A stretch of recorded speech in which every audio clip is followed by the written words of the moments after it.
Opening the center immediately, this pawn stakes a claim and aims to destabilize black's development before it even begins. Fighting for central influence, this Sicilian defense immediately creates an unbalanced pawn structure, promising dynamic play. Preparing d4, aiming for central space and a solid pawn structure, though it slightly obstructs the queen's development. Developing the knight to its most active square immediately pressures white's central pawn. Pushing forward, the pawn instantly cramps black's knight, seeking to gain a crucial space advantage. Diverting the knight to d5 sidesteps the pawn's advance, preparing to contest central squares and challenge white's space advantage. Fortifying the central pawn's advance, this knight's placement prepares for a kingside expansion and exerts pressure on black's cramped position. Re-establishing knight influence in the center, this develops a piece and prepares to contest the d4 square. Developing the knight to the rim is often a peculiar choice, sacrificing tempo for an awkward outpost, potentially overextending white's structure.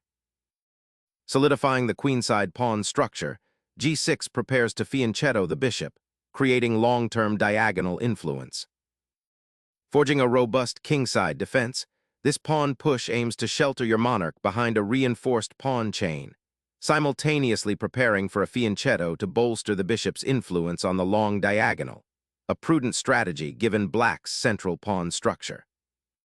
The bishop's development on g7 now offers a commanding diagonal presence, a key feature of the dragon and similar setups, aiming to pressure white's queenside and potentially support a kingside attack later on. Establishing the bishop on this diagonal unleashes its power, eyeing potential weaknesses on black's queenside and contributing to white's kingside development, preparing for a castling maneuver that will solidify the monarch's safety. The knight embarks on a circuitous journey, aiming to reinforce the kingside and potentially contest the d5 square, though it sacrifices immediate central influence for a future positional gain. Positioning the queen centrally now aims to connect the rooks and prepare for a potential kingside pawn storm, while also eyeing the d5 knight and preventing bg4. Safeguarding the king is paramount. This maneuver tucks the monarch away from any immediate central threats, creating a secure haven while preparing for future counterplay. Securing the king amidst the emerging pawn structure, this maneuver prioritizes safety over immediate central control, a prudent choice given black's potentially aggressive intentions on the queen side and the open nature of the position. Challenging the center's pawn structure, d6 prepares to open lines and gain queenside space, potentially unleashing a bishop from its confinement on c8. Unlocking the central expanse is the immediate aim here, pushing pawns to contest the heart of the board and potentially opening lines for your bishops. Opening up the c-file now disrupts white's initial idea of a queenside pawn storm. This exchange sacrifices a tempo but offers black counterplay along the half-open file, potentially pressuring the d4 pawn and forcing white to commit. It's a dynamic choice, prioritizing active piece play over immediate pawn structure integrity, aiming to exploit the slightly awkward placement of white's knight on a3.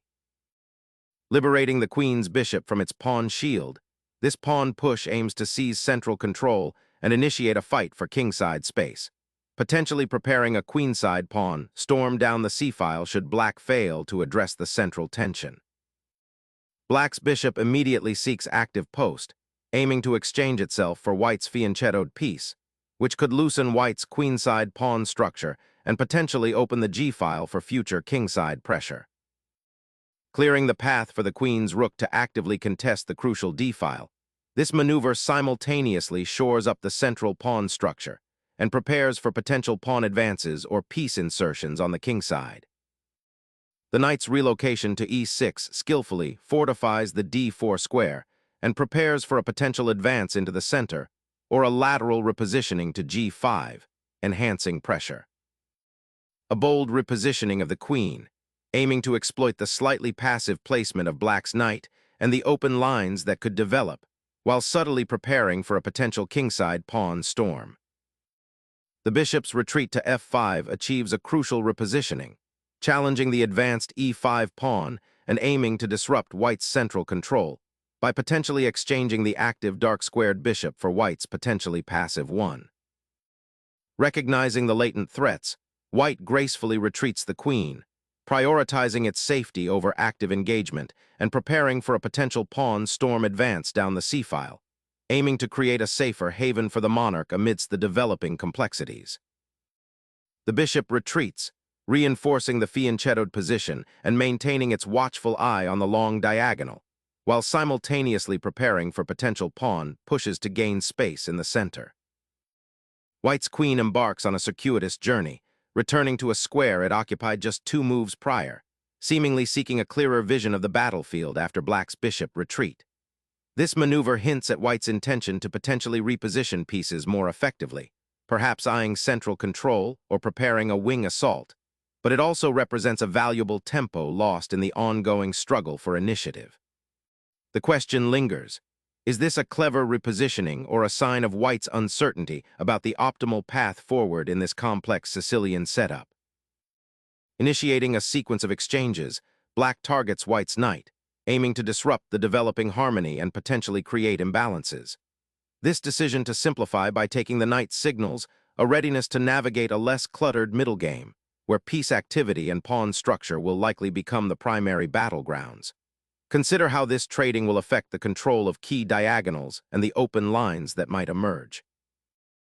Initiating the recapture on f3 opens a clear diagonal for your queen, promising increased attacking potential against black's kingside, while simultaneously solidifying your central pawn structure and creating a more harmonious coordination between your pieces. This pawn thrust fundamentally alters the pawn structure, immediately challenging white's central control and creating dynamic imbalances. Black sacrifices a tempo to break open the position, aiming to exploit the open d-file and potentially attack white's somewhat uncoordinated queen. The key here is whether black can capitalize on this liberated space before white consolidates, and the increased pawn activity leads to tactical skirmishes that could favor either side depending on precise calculation. Pivoting the queen to the queen side, white aims to exploit the slightly misplaced black knight on e6 and potentially disrupt black's harmonious pawn structure on the king side. The rook's repositioning to the open, c-file immediately challenges white's control and prepares to contest that crucial conduit for future action, forcing white to acknowledge the burgeoning pressure. The bishop now abandons its long-held diagonal and seeks a new outpost, potentially aiming to disrupt black's queenside structure by exploiting the open c-file. Initiating queenside pressure by targeting the c3 pawn, this move seeks to disrupt white's central pawn structure and potentially open lines for black's rook. Sacrificing the bishop on e6 opens a tantalizing diagonal for the queen and disrupts black's pawn structure, potentially creating a long-term weakness. Embracing the open f-file, black intentionally disrupts white's pawn structure and opens a critical avenue for potential future operations, accepting a slightly compromised kingside pawn setup in exchange for active piece play. Securing the queenside pawn structure initiates a subtle battle for control over the queenside territory, potentially preparing for a future queenside expansion, or simply solidifying the base against black's active piece play. Black lunges forward with g5, attempting to seize space on the kingside and potentially create an attacking pawn chain. However, this aggressive pawn push opens up a diagonal towards the black king, which is currently somewhat exposed after the recent exchanges. White might consider a positional response, aiming to exploit the weakened dark squares around the black monarch, or perhaps prepare a central break to open lines for their own pieces. The g5 pawn creates an interesting dynamic, turning the kingside into a potential battleground. The bishop's repositioning to b2 aims to solidify white's queenside pawn structure, while offering a watchful eye over the long diagonal, anticipating any potential incursions towards the king. Repositioning the rook to the 5th rank aims to activate it for potential central or kingside operations, perhaps supporting a pawn push or eyeing squares like f2, while simultaneously creating a defended outpost for itself, a subtle but important improvement in the rook's influence over the board. Consolidating pressure on the d-file and preparing a potential rook lift through the 3rd rank for a kingside assault. This maneuver aims to create a more active pawn structure while maintaining defensive solidity. Reactivating the central thrust along the f-file introduces a potent attacking presence, aiming to disrupt white's pawn structure and generate threats against the weakened kingside. The knight's journey to c2 is an intriguing repositioning, aiming to bolster the pawn structure on the queenside while potentially seeking out a more active square later, perhaps d4 or even b4 if the opportunity arises, all while providing a vital defensive screen for the king's flank. Solidifying the kingside pawn structure against potential incursions becomes paramount with this defensive pawn push, preventing immediate piece infiltration and creating a slightly more robust shelter. Recentralizing the queen to d2 aims to bolster the pawn chain on the queenside and offer more support to the d-pawn, while also preparing for a potential maneuvering game to improve piece placement, perhaps by swinging the rook over to the kingside. Sacrificing material to rip open the king's sanctuary, a daring gamble to exploit the exposed white monarch and create widespread chaos. Recapturing the rook on f2 immediately addresses the material deficit, but this exchange opens a dangerous diagonal towards the king and hands black significant control of the f-file. Sacrificing the rook on f2 initiates a sharp tactical sequence, aiming to dismantle white's central pawn structure and create weaknesses around their king. Black is forcing exchanges that could lead to a more active rook and potentially disrupt white's coordination. The hope is to exploit the open lines and white's somewhat exposed monarch. Reclaiming the open file after the exchange consolidates white's rook activity and prepares for potential future pressure along the 7th rank, a key strategic objective as the material balance shifts. Pioneering a bold thrust, black carves out aggressive space on the kingside, aiming to disrupt white's defensive harmony and potentially pry open lines for immediate activity, though it concedes some positional concessions by advancing pawns so far. Shifting the bishop to the flank opens a pathway for the rook to become more active on the semi-open file, seeking to challenge black's doubled pawns. The queen repositions, seeking better lines of attack along the 5th rank, while also reinforcing the pawn structure on the queenside, a subtle attempt to gain initiative and prevent white from consolidating their central advantage. Initiating a repositioning of the bishop, this maneuver aims to challenge black's imposing central pawn structure and potentially create opportunities on the queenside by opening diagonals. Critique: the immediate consequence of this bishop move is to give black the opportunity to simply capture the bishop with their pawn, which would result in a significantly worse position for white. Alternative consideration: a more prudent approach might have involved consolidating the pawn structure or developing the remaining pieces to better support white's king. Strategic implication: while aiming for activity, the current placement of white's pieces creates an unfortunate vulnerability that black can exploit. Possible outcome: this could lead to a rapid deterioration of white's position if black correctly identifies and capitalizes on the weakness. Stepping into the heart of white's position, this queen maneuver aims to disrupt the pawn structure and potentially fork pieces, but it also exposes the queen to immediate counterplay and ignores the looming threat on the file. Unleashing the rook's power, white's decision to redeploy along the d-file aims to challenge black's dominant queen and potentially disrupt its coordination, hinting at a future pawn push on the kingside to create space for white's own attacking pieces. Black aims to disrupt white's consolidated pawn structure and exploit the open g-file. Steering the knight towards the queenside, this maneuver aims to reinforce the c2 square and potentially prepare a rook lift or reinforce the kingside if needed, though its immediate impact feels more defensive, plugging a potential hole and avoiding any sudden tactical unpleasantness. Expanding the queenside pawn front can create new avenues for activity and potentially open lines for your rook on the 8th rank, but it also requires careful calculation to avoid overextending and creating weaknesses. Shifting the knight to the kingside opens avenues for its future deployment on f4 or even g5, aiming to disrupt black's pawn structure and potentially threaten the king if it ever becomes exposed. Securing the king's sanctuary is paramount now, placing it on a more robust square shielded from potential checks, and offering a clearer path for its eventual escape should the central files continue to crack open. Realigning the rook to an active file is a proactive step to improve piece coordination and potentially exploit the open file as the game transitions towards a more fluid middle game structure. The knight's journey to d8 signifies a deep positional maneuver, seeking to reroute this piece from a passive outpost to a more active role on the king side, potentially supporting an eventual pawn advance like f5, or even preparing for a knight jump to f4. Pivoting the knight to the king side after a long central siege hints at a potential reevaluation of piece activity, perhaps eyeing weaknesses that have developed around Black's monarch. Harnessing the outpost on h4, Black aims to redirect its formidable pressure, seeking to dislodge the knight and potentially open lines towards the compromised white monarch nestled deep within its own territory.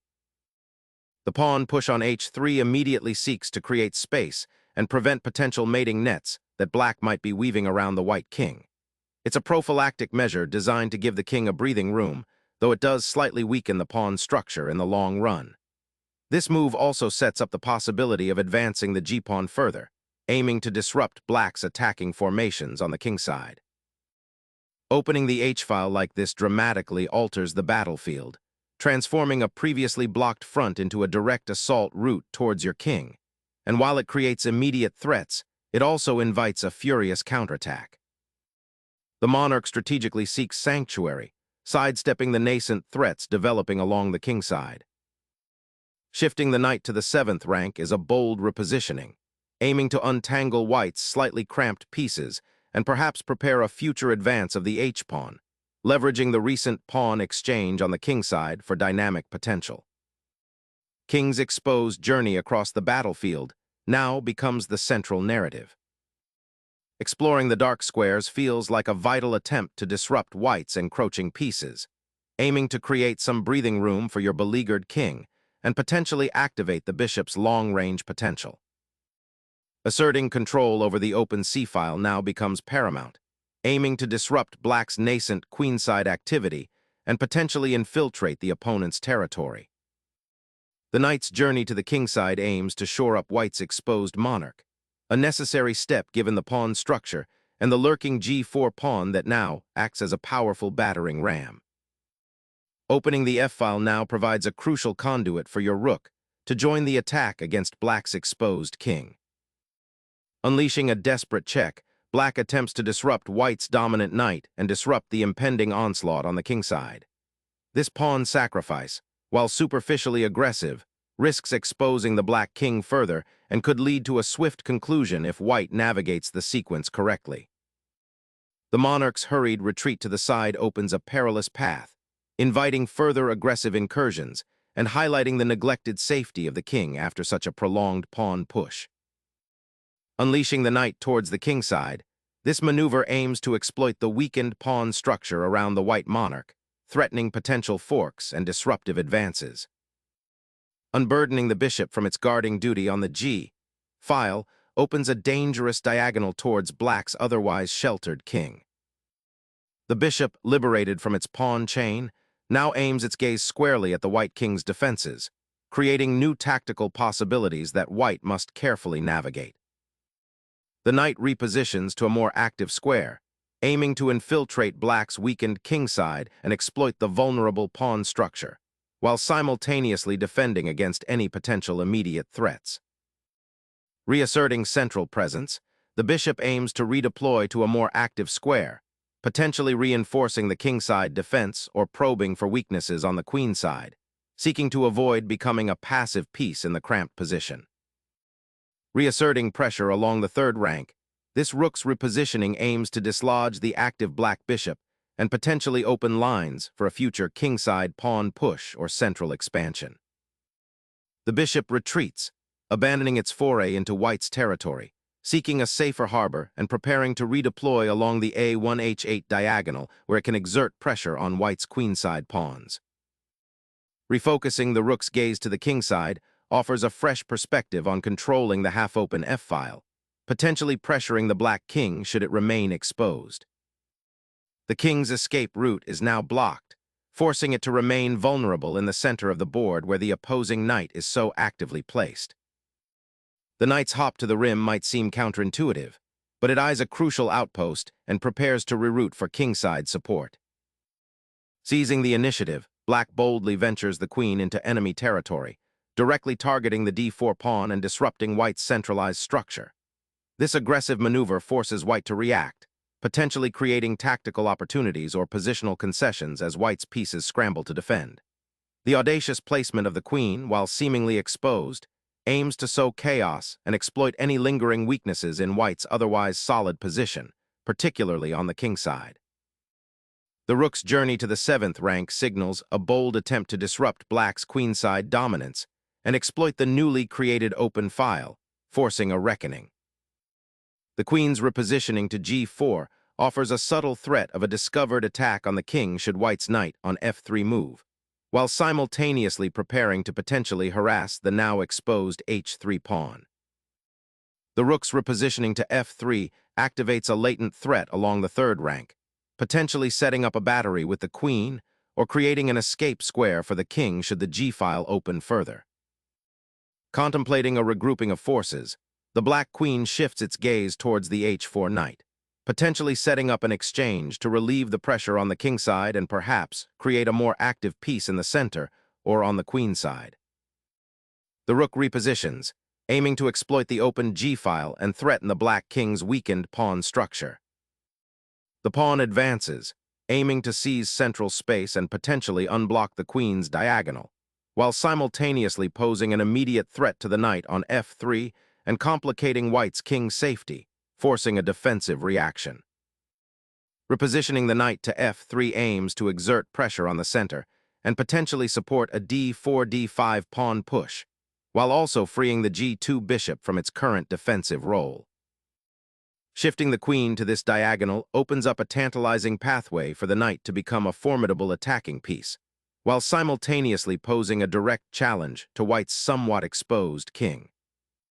Shifting the knight to the rim offers a fresh perspective, aiming to disrupt black's active queen and potentially find a safer square away from the central skirmish, even if it momentarily concedes some central influence. Sacrificing the queen here feels like a desperate attempt to disrupt white's well-coordinated pieces and perhaps create a distraction. But the underlying pawn structure is too compromised to truly capitalize on the chaos. Capitalizing on the open file, the rook now penetrates deep into black's territory, aiming to dismantle the remaining defenses around the king. The endgame is now inevitable, with black solidifying their king's position after a brutal exchange of queens, a necessary step to prevent further disruption. Safeguarding the king from immediate threats and consolidating defensive structure is the paramount concern now, aiming to transition into a more stable endgame. Pushing that pawn forward now offers a stark contrast to the previously static pawn structure, creating immediate tactical possibilities for black to exploit the newly opened diagonal and potentially disrupt white's central control. Preparing to activate the king's centralizing potential, seeking to challenge black's pawn advancements and regain initiative.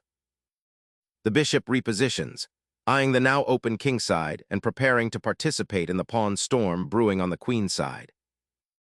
Reshaping the knight's journey to bolster the kingside pawn structure and threaten a central advance seems to be the driving idea behind this repositioning. The black king embarks on an active journey towards the center, a bold maneuver in this complex endgame, aiming to participate directly in the pawn struggle and offer support for its remaining army. The monarch embarks on a perilous journey, seeking to evade threats while aiming to secure a vital outpost for eventual pawn promotion. Shifting the king towards the center offers greater protection and readies it for potential endgame activity, aiming to capitalize on the currently open files.